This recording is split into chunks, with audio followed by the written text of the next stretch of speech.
Balita mula sa labas ng Metro Manila, ilang lugar sa Catanduanes ang naapektuhan ng pagbaha at landslide bungsod ng magdamag na pag-ulan dulot ng shear line. Samantala, patay na balyena nakitang palutang-lutang sa baybayin ng Bantayan Island, Cebu. Narito ang report. Nagdulot ng pagguho ng lupa ang tuloy-tuloy na pag-ulan sa barangay Mila Viga, bayan ng Caramonan, Catanduanes na pansamantalang nakaapekto sa daloy ng trapiko sa lugar. Agad namang nagsagawa ng clearing operations ang MDRRMO para alisin ang gumuhong lupa at masiguro ang ligtas na pagdaan ng mga sasakyan.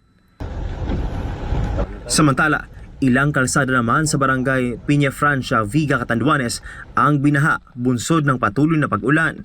Tumaas din ang level ng tubig sa ilog kaya pinayuhan ang lokal na pamahalaan ang mga residente na manatiling alerto at lumikas sa mas mataas at ligtas na lugar kung kinakailangan. Nagbabala rin ang MDRRMO Baras, Catanduanes matapos makaranas ng pagbaha at mud flow sa ilang bahagi ng Barangay Muning at Barangay Ginsaanan.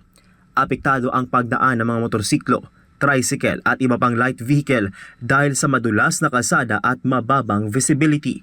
Patuloy na pinapayuhan ang publiko na manatiling alerto, umiwas sa mga apektadong lugar kung maaari at sumunod sa mga abiso ng lokal na pamahalaan at disaster response units.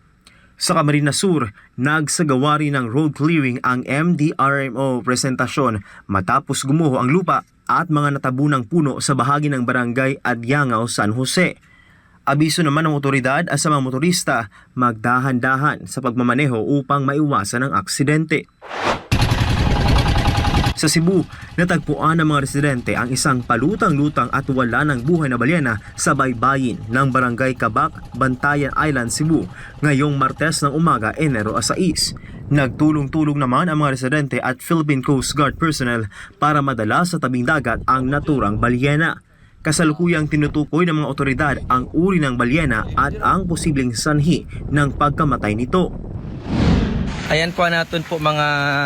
Sa Masbate, ilang guro ang nangahas na tumawid at lumangoy sa rumaragasang ilog upang makauwi mula sa kanilang klase sa Pulot Integrated School sa bayan ng Mobo nitong Lunes, Enero 5. Sa video nakuha ng isa sa mga guro bandang alas 6 ng hapon, makikita ang ilan sa kanila na inaalalayan habang pilit na nilalabanan ang malakas na agos ng tubig.